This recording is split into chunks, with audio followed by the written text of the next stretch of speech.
जब भी तुम किसी से निर्णय लेते हो तो बहुत बिरला आदमी होता है जो अपने हित को छोड़कर तुमको निर्णय देगा। इसलिए निर्णय स्वतः लेना चाहिए। एक फेल करेगा ना, दो फेल करेगा, पर तीसरे बार से अच्छा निर्णय लेने लगोगे।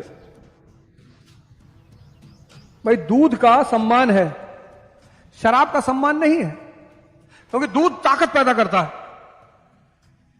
तो दुनिया में जितनी चीजें तुम्हारे जीवन में ताकत पैदा करेंगी, उसका सम्मान खुद ब खुद होगा। कभी सुनो कि पहलवान दारू पी के कुश्ती लड़े, कि साल भर 1-1 लीटर दारू पिए, शरीर बनाए। शराब का सम्मान बाजार में क्यों नहीं है? क्योंकि वो शरीर को नष्ट करती है। लेकिन दूध का बड़ा सम्मान है, शिवलिंग पे दूध चढ़ाया जा रहा है, और जब मेहमान घर में आए तो खाने के साथ खीर का बड़ा महत्व है, क्योंकि दूध ताकत पैदा करता है।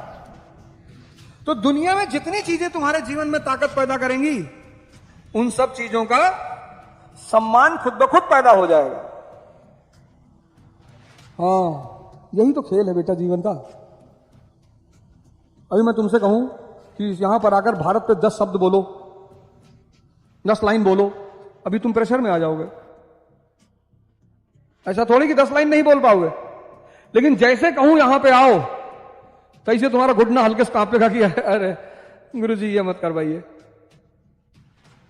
मैदान से पहले सब योद्धा हैं। मैदान में लड़ेगा कौन, ये व्यक्तित्व का हिस्सा है। मैदान से पहले सब योद्धा हैं, सब इमारत डालेंगे, फाट डालेंगे, हो जाए पाकिस्तान से युद्ध, लाहौर तक घुस जाएंगे, और जब हो गया तब कंट्री छोड़ भाग गए। हिंदुस्तान के कम से कम 5% लोगों ने दुबई में संपत्ति ले रखी है कि अगर भारत में युद्ध हुआ, और वही सबसे ज्यादा राष्ट्रवाद चिल्लाते भी। इसलिए पढ़ाई के साथ साथ, बड़ा अच्छा सवाल इस लड़के ने किया, जो दूसरी चीज जीवन में पैदा करनी है वो है व्यक्तित्व। सब तैयारी है, सब तलवार सब चला लेते हैं, पर मैदान में पहुंचे तो घुटना ही कांपने लगा, तलवार ही गिर गई। मतलब तुम लोग सोचो कि इस देश में पंचायत सीरियल देखे ना, पहला पार्ट देखे, भूत वाला पेड़, पूरा गांव मान रहा था, और भूत वाला पेड़ सबके पीछे दौड़ा था। सचिव क्या करता, पढ़ा लिखा आदमी है, कहता पता करेंगे किसके किसके पीछे भागा था। तो जो अंतिम आदमी के पीछे भागा था वो विज्ञान का टीचर था। किसका? साइंस का। तब सचिव कहता है कि अच्छा, बाइक स्टार्ट करता ना, कहता जा रहा हूं डीएम मैडम से कहूंगा कि फुलेरा गांव में जो विज्ञान के टीचर हैं ये भूत देखते हैं। देखो जिंदा दिमाग कितना काम करता है। क्या जा रहा हूं, उनसे कुछ नहीं कहता, कहता जा रहा हूं डीएम मैडम से कहूंगा। तो बेचारे रात में आते हैं। एक बात आपको बताना भूल गए थे, उस रात हम गांजा पी लिए थे। अब जब गांजा पी लोगे, भांग खा लोगे, तो पेड़ तो तुम्हारे पीछे चलेगा ही। सोचो पूरा गांव, किसी ने पूछने की कोशिश नहीं की कि पीछे देखे। अरे कोई कहता है हालत खराब, पीछे कौन देखेगा। देखो सचिव को, सचिव अपना तो फायदा करता ही है, उसका दिमाग जिंदा है, अपना फायदा करता है। सोलर लाइट अपने ऑफिस में लगवा लेता है, प्लस प्रधान का भी फायदा करता है। कहता है तुम 3 रात उस पेड़ के नीचे सो, तो जब अगला चुनाव आएगा तो तुम प्रचार करना कि गांव को भूत से मुक्ति किसने दिलाई, प्रधान जी ने। इसको कहते हैं जिंदा दिमाग, जिसके पास हर समस्या का समाधान है। नहीं तो सोलर लाइट जाके उसी पेड़ के पास लग जाती। और मंजू देवी को जब पता चलता है कि गांजा पी के कहानी सुनाया था, तो बेलन लेके आती है तो एक बहुत बड़ा समुराई हुआ जापान में, यामागाता। समुराई वहां का योद्धा है, ध्यानी योद्धा, सिर्फ योद्धा नहीं, ध्यानी योद्धा। उसका अगर तुम चेहरा देखोगे तो आधा चेहरा अर्जुन का है, आधा बुद्ध का है। तो यामागाता बहुत बड़ा समुराई हुआ। सुनना, तुम्हारे लिए सुना रहा हूं। तो एक साल बाद जब वो पूरे जापान के समुराइयों को हरा के आया, तो जब घर पहुंचा तो पता चला कि उसकी पत्नी का संबंध उसके नौकर से हो गया।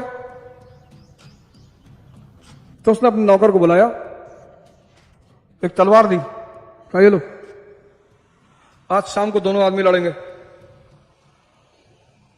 और अगर तुम जीत गए तो ये सारी संपत्ति, पत्नी सब तुमको दे देंगे।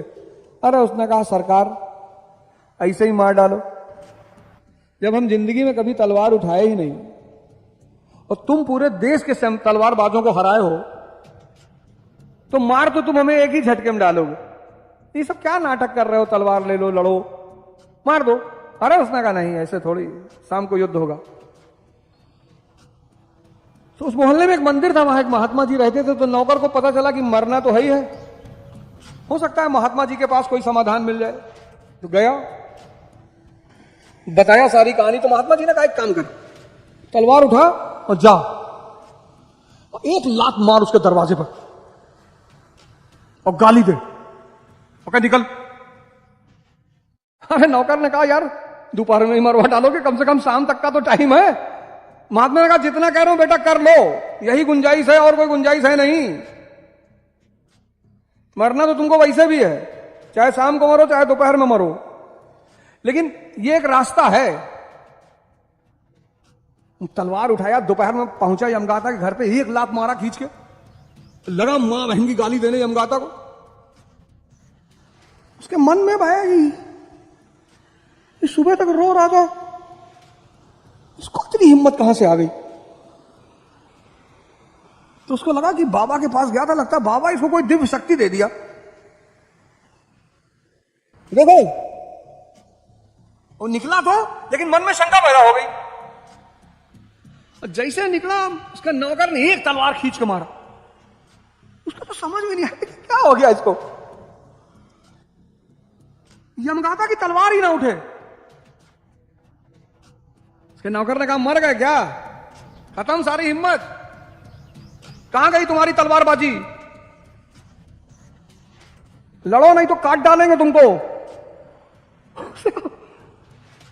तो किसी तरह उसने एक आध बार तलवार चलाई, मारा, नौकर ने तलवार गिर गई। व्यक्तित्व।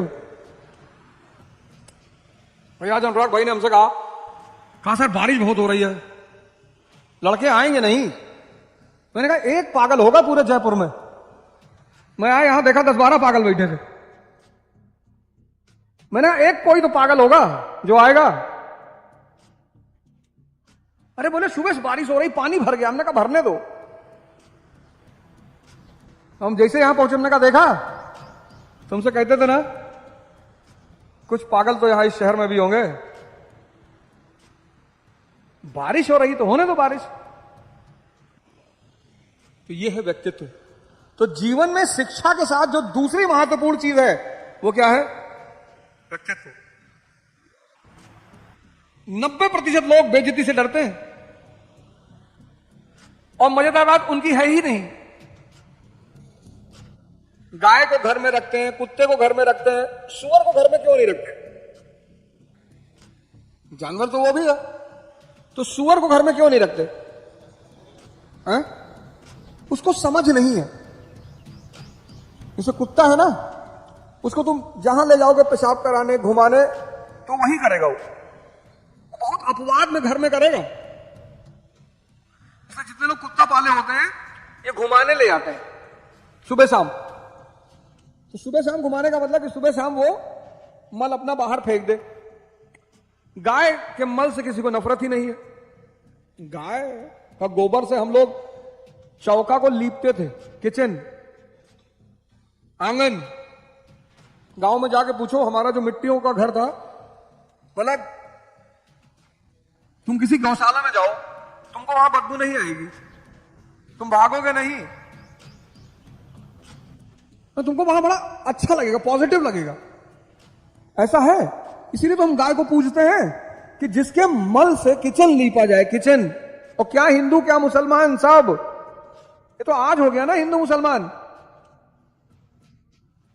लेकिन सुअर, उसकी समझ नहीं है, उसको चाहे जितना बाहर ले जाओ वो घड़ी में मल गिराएगा। और उसका मल, तो जितने लोग सुअर की समझ वाले होते हैं उनको तुम चाहे जितना समझाओ, समझ का एक नियम है, एक बार समझ गए तो तुम अगर अपने मन से कहो कि भाई भूल जा, अरे वो कहेगा अब तो अपने मन से कहो कि भाई साइकिल चलाना भूल जा, वो कहेगा यार अब कैसे भूल जाए। जब तुम किसी चीज को रटते हो तो वो सिर्फ तुम्हारे मन के स्तर पे रहता है, और मन में चूंकि हजारों विचार चलते रहते हैं। लेकिन जब तुम कोई चीज समझते हो तो तुम्हारे वो अवचेतन मन में चला जाता है, चेतना में, फिर वो कभी नहीं भूलता।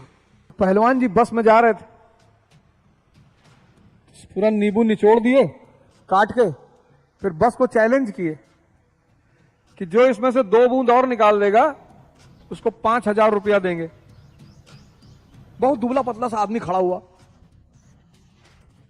कहा महाराज हम निकालेंगे। कहा नहीं निकाल पाओगे, 10,000 लेंगे। कहा हाँ ठीक है। वो आया, 4-5 बूंद और निकाल दिया। पहलवान जी तो हाथ जोड़ लिए कि अरे भगवान आप कौन प्रभु? अरे बोले मैं जयपुर अजमेर जो बस चलती है उसमें चना बेचता हूं, और जो आदमी चना बेच रहा है वो डेली नींबू निचोड़ रहा है, तो उसकी आदत है। ये होती है आदत। तुम लोग गलत नहीं हो, तुमको सही रास्ते का अंदाजा नहीं है।